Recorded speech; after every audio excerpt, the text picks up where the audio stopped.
Not the loud kind that warns you it's coming, but the silent kind that creeps in through the windows, settles on your chest, and makes the walls of your home feel smaller than they were a moment ago. The rain poured like secrets, heavy and unforgiving, and there he was, drenched, shivering, the weight of the storm clinging to his shoulders as much as the water did to his skin. I opened the door. I let him in. I told myself it was kindness, that it was only about warmth, about shelter, about being the good neighbor. I told myself that a cup of tea, a dry towel, and a few minutes of comfort were harmless. But even as I shut the door behind him, there was something else already happening in that quiet space between the thunderclaps and my heartbeat. Something neither of us dared to speak of. He didn't speak much. But his silence wasn't empty. It was loaded with everything we weren't saying. And as the wind howled outside, the silence inside filled the room like smoke. I sat across from him, watching the way his hair clung to his face, the way his fingers gripped the mug like he needed it more than he needed warmth, and I remember wondering, not when I lost control, but whether I ever really had it to begin with. There is something about vulnerability that disarms the strongest of us, something about being seen, really seen, that can feel more intimate than any touch. I was lonely. I didn't know how lonely until he looked at me like I was something more than a neighbor, more than a wife, more than a woman past her best years. He looked at me like I was wanted, and want can be louder than rain, sharper than thunder. The moment didn't explode, it unfolded, slowly, a brush of the hand, a glance held too long, a question asked with eyes, not words, and then I crossed the line I never thought I would. I crossed it because I was searching for something. Something I didn't know I'd been missing until it stood at my door, soaked and silent, waiting for permission to come in. It didn't last long.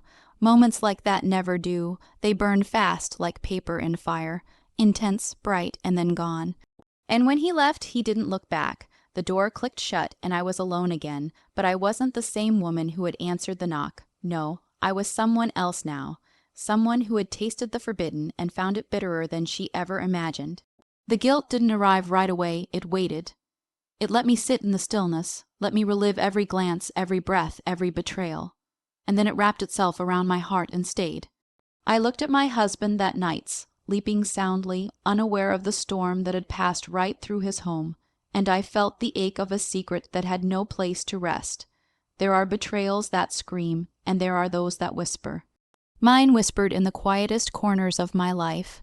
I didn't say his name then. I won't say it now, because this isn't about him. It's about the moment, the fragile, terrifying moment, when everything I thought I was could no longer hold the weight of who I'd become. And the worst part, I could justify it. For a fleeting second, I could tell myself I deserved it, that I had been unseen, untouched, unheard for too long, that I wasn't cheating. I was reclaiming something I'd lost.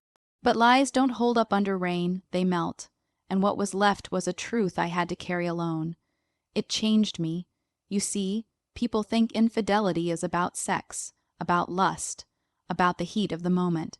But it's so much more insidious than that. It's about loneliness, about the slow erosion of intimacy, about the night spent lying next to someone and still feeling completely invisible. And when that kind of silence meets the right storm, it can tear the strongest vows apart. I kept living. I smiled at my neighbor's wife. I waved at her in the mornings. I baked casseroles, folded laundry, made love to my husband, and went to church on Sundays. But there was a silence inside me now. One I couldn't share, one I still carry like a second skin. I let him in during the rain, but it wasn't the storm outside that drowned me. It was the one I had buried for years. That day it found air. And if you ask me if I'd do it again, I'll tell you the truth, not because I want to, but because the silence deserves a voice. I let my neighbor's son in during the rain, and I've never truly left that moment since. Emotional vulnerability meets temptation in a moment of weakness. That's how it begins, not with fireworks, not with grand decisions, but with a quiet unraveling that no one sees coming. Vulnerability doesn't walk into the room wearing danger on its face. It tiptoes in disguised as fatigue, loneliness, or a longing to be understood. It's in the routine, in the soft bruising of days where you feel unseen, in the slow withering that happens when love turns into obligation. Vulnerability doesn't always come from chaos. It can be born from repetition, from being needed for everything except who you are, from giving endlessly until you have nothing left to hold for yourself. It can happen in a moment that seems harmless. The rain falls, the doorbell rings, and you act on instinct. You let him in, you hand him a towel, you ask if he's okay, and it feels good, almost maternal, almost righteous. But something inside stirs, a flicker, a recognition not of him, but of yourself, the version of you that once felt alive, desired, real. Emotional vulnerability is not the absence of strength. It's what happens when strength has been used up, day after day, until you're nothing but muscle memory moving through a life that no longer reflects you. There's a difference between being alone and being lonely. You can have a partner, a home, even children, and still feel like a ghost haunting your own life. And it's in that hollowness that temptation finds its doorway. Temptation doesn't need a plan. It only needs a crack in the wall. It only needs a glance that lingers too long, a compliment you haven't heard in years, a presence that sees you really sees you, and not as a wife, a neighbor, or a role to be filled, but as a woman with softness and ache and hunger. And when you've been empty for too long, even a drop of attention feels like a flood. No one prepares you for the complexity of that moment. The mind says no. It rehearses all the reasons, all the risks, but the heart is starved, and starved hearts don't calculate. They reach. They don't think about consequences. They remember what it felt like to be alive, and they crave it. Emotional vulnerability is a storm that brews quietly, gathering strength through unmet needs, swallowed disappointments, and unsaid truths. You don't notice it until the wind is already shaking the walls of your restraint. In that moment of weakness, it's not about lust, it's about connection. It's about someone looking at you and making you feel like you're not invisible anymore. You didn't plan it. You didn't want to be the person who steps outside her vows. But there's something about being wanted, not needed, not tolerated, but desired, that makes the world tilt. And when you're emotionally depleted, that tilt can feel like balance. It can feel like clarity. Like something waking up after a long, aching sleep. The temptation grows not because you're immoral, but because you're human. Because the parts of you that have gone untouched for years finally find resonance. Maybe he laughs at your jokes. Maybe he asks questions no one else bothers to ask. Maybe he listens, truly listens, and when he does, it undoes you. That's how temptation enters, not with a shout, but with a whisper that says, you deserve this. And in your weakness, you believe it. You want to believe it, because believing it means you're still capable of being chosen, still capable of being something more than reliable, more than stable, more than loyal. You want to feel like you matter, not just as someone who keeps a home running, but as someone whose presence is enough to stir something in another soul. And sometimes weakness isn't dramatic. Sometimes it's quiet, exhausted, and subtle. You're not trying to break anything. You're trying to feel whole. You're trying to feel alive in a life that has reduced you to roles and routines. You're trying to be something other than what everyone expects of you. Emotional vulnerability is dangerous because it doesn't look dangerous. It feels natural. It feels like release. And in that release, temptation doesn't need to seduce you. You walk toward it willingly, even if you don't understand why. Even if you hate yourself for it later. And after, when the moment passes, you'll lie awake replaying everything, tracing your steps, asking yourself when you lost control. But the truth is, you didn't lose it in that moment. You lost it slowly, over years of silence, of being unseen, of choosing everyone else before yourself. The moment of weakness wasn't the fall. It was the final sigh of a soul that had been holding its breath for too long. The line between compassion and desire is not always as clear as we'd like to believe. It begins as a gesture, small, almost forgettable, a towel handed to someone soaked from the storm, a warm drink offered with the intent to comfort. A question asked out of concern, "Are you all right?" On the surface, it looks like kindness, a natural human response to another's need, But underneath that, beneath the veneer of decency and neighborliness, something more primal begins to stir. A soft ache, a flicker of awareness. The heartbeat quickens not from alarm, but from the slow realization that what began in innocence has started to carry weight. Desire doesn't always announce itself. It can masquerade as empathy, as concern, as shared silence. Compassion requires closeness. It asks you to soften, to make space for another person's pain. And in that space, there is a tenderness that can blur even the strongest boundaries. When you reach out to soothe someone's vulnerability, your own begins to show. There's a mirror effect. His shivering becomes your ache. His loneliness reflects your own. Suddenly, the act of drying his hair or brushing a damp strand from his forehead doesn't feel like just comfort. It feels like recognition, like remembering something long forgotten, the intimacy of being seen. It's easy to lie to yourself in those early moments. You tell yourself you're simply being warm, being human. You rationalize the closeness because there's no explicit wrong being done. There's no kiss yet, no confession. Just two people breathing in the same room, caught in the same stillness, grateful for the connection. But that's where desire begins, not with touch, but with presence, with the way someone looks at you when you're not looking, with the way your bodies lean toward each other without meaning to, with the shared understanding that something is quietly shifting. The truth is, compassion can open the door that desire walks through, not because compassion is wrong, but because it demands vulnerability. And vulnerability can feel intoxicating when you've gone without it for too long. When someone shows up and gives you undivided attention, when their concern feels genuine and undistracted, it can feel like oxygen to someone who's been holding her breath. It can feel like love, even when it isn't. And desire, at its core, is rarely about the physical. It's about being wanted. It's about being touched not just with hands, but with care, with curiosity, with intention. At some point, the gestures become loaded. The brushing of fingers when passing a cup, the way his eyes linger a second too long when you laugh, the subtle, magnetic pull between two people who are no longer just neighbors, no longer just a woman and a boy she once watched grow up. You start to feel it in your chest, in the tension in your shoulders, in the flutter of guilt that comes with even the most innocent smile, and you realize it's no longer just kindness. It's the kind of attention that ignites something deeper, something dangerous. Desire feeds on possibility. It thrives in the moments you let go of what is and start imagining what if. What if you had met at a different time? What if you weren't already bound by vows, by history, by titles like wife and mother figure? What if the way he looks at you could become something real? Those thoughts don't need to be spoken. They live in the pauses, in the glances, in the long seconds between words, and slowly, what began as comfort becomes temptation.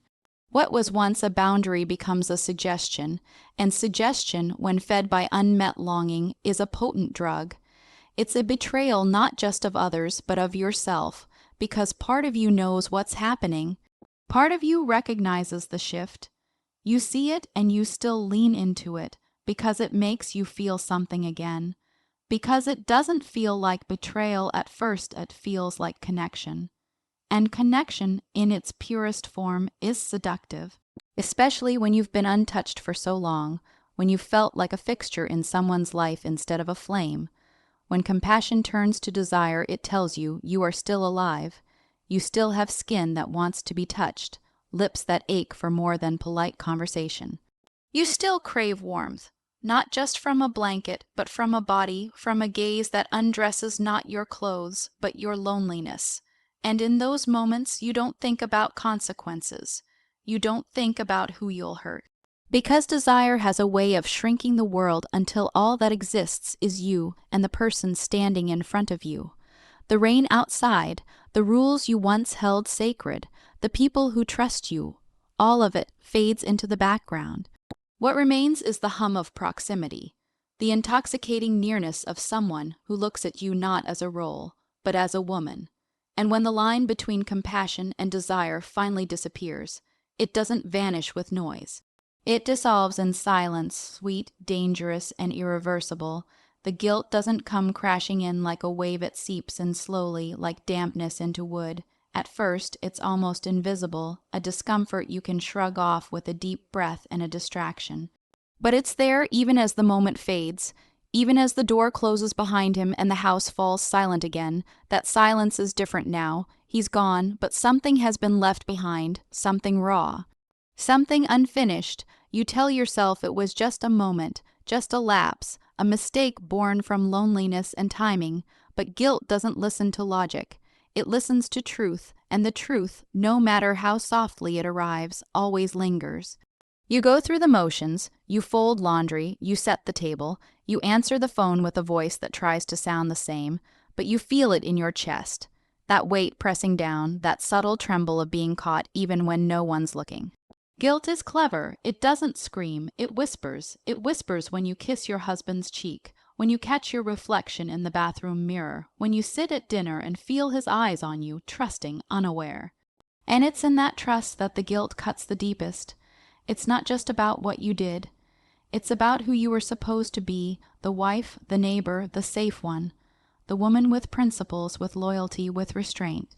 And now that version of yourself feels like a costume you're struggling to keep wearing. Because even if no one else sees it, you do. You see the crack in your own mirror, the lie beneath your smile. The secret you've stitched into your skin so tightly that you fear it will bleed out through your pores. The worst part is that guilt isn't always punishment. It's memory. Memory replayed, revised, relived. You remember his hands, his mouth, the way he said nothing and everything with his eyes. You remember not just the physical, but the emotional echo of being wanted, and that remembrance becomes a battle. Because part of you mourns the mistake, but another part aches for it, craves the validation it gave you, and guilt doesn't just come from what you've done. It comes from the fact that some part of you doesn't regret it as much as you should. You try to rationalize, you tell yourself it was a fluke, a storm, a weak moment. You try to find solace in stories, in silence, in other people's flaws. You remind yourself of everything you've given, everything you've sacrificed, all the times you stayed when you could have walked away. But guilt doesn't care about math. It doesn't keep score. It only cares that you crossed the line, and now you're on the other side, pretending you can go back like nothing happened. It's in the everyday things that guilt shows up strongest. The little things, the kiss goodnight that feels like theft, the conversation you zone out of because your mind is busy building fences around your secret, the way your body flinches, not because someone touched you, but because they didn't and you remember someone else did. Guilt makes ordinary moments feel hollow. It empties out your peace and replaces it with a quiet dread, a ticking inside your chest that no one else hears, and you begin to fear that someone will find out. Not just because of what it would mean for them, but because of what it would say about you, about the version of yourself you've so carefully constructed, the version everyone trusts, everyone leans on. What would they say if they knew you weren't her anymore? If they knew that a single moment had rewritten you from the inside out? You don't fear their judgment half as much as you fear the loss of the person you thought you were. It becomes a shadow. It follows you, not in dramatic ways, but in subtle ones. When you avoid eye contact, when you speak too quickly, when you sit too still, and in those quiet hours of the night, when the house is dark and your breath is the only sound, it settles over you like a second skin. Heavy, cold, permanent, you imagine confessing sometimes not to be forgiven, but just to feel real again, to strip away the lie and stand there bare with nothing left to hide, but guilt reminds you what that would cost. The home, the family, the illusion of stability, so you stay silent, you bury it deeper. You carry the guilt like a secret funeral for a part of yourself that died the moment his lips touched yours. And the most haunting thing about guilt is that it doesn't fade with time. It changes shape, it becomes part of you, something you dress up for, something you sleep beside, something you learn to live with, not because you've made peace with it, but because you no longer remember what it was like to live without it. Shame is not loud. It doesn't arrive with accusations or public scorn. It's quieter than guilt, more insidious. It burrows deep, beyond the logic of right and wrong, and nests in the parts of you that already feel unworthy. Where guilt says I did something bad, shame whispers I am bad. It becomes your internal dialogue, a redefinition of who you are, based not only on what you've done, but on what it reveals about you. and unlike guilt, which longs for correction, shame longs for invisibility. You don't want to fix it, you want to disappear beneath it. Every time you walk into a room now, shame walks ahead of you. It walks in your gestures, in the way you avoid certain conversations, in the way your laughter has a new hesitation. You look at the people you love, and instead of seeing comfort, you see evidence of what you've risked. Shame makes it impossible to accept kindness without suspicion. When your partner reaches for your hand, you wonder how he can touch you so freely when he doesn't know where your hands have been. When your child hugs you goodnight, your heart breaks a little. Not just because of what they don't know, but because you worry about the kind of mother you are when love has been so recklessly misplaced. Shame thrives in isolation, and so you begin to pull away, you become quieter, you excuse yourself earlier, you fill silences with distractions so you don't have to hear the thoughts turning over inside your own mind. You scroll through your phone, you clean endlessly, you pretend to be busy just to avoid being still. Stillness is dangerous. It allows the shame to speak, and when it speaks, it doesn't just criticize. It dismantles. It takes apart everything you thought you knew about yourself and replaces it with questions that rot your confidence from the inside. There is no comfort in confession, not when shame has wrapped itself so tightly around you that it feels like skin. The thought of telling someone feels like death, not just of relationships, but of identity, because you're not just afraid of being judged. You already judge yourself, far worse than anyone else could. You're afraid of being seen, truly seen, with all your flaws exposed and not being worth saving. Shame doesn't believe in redemption.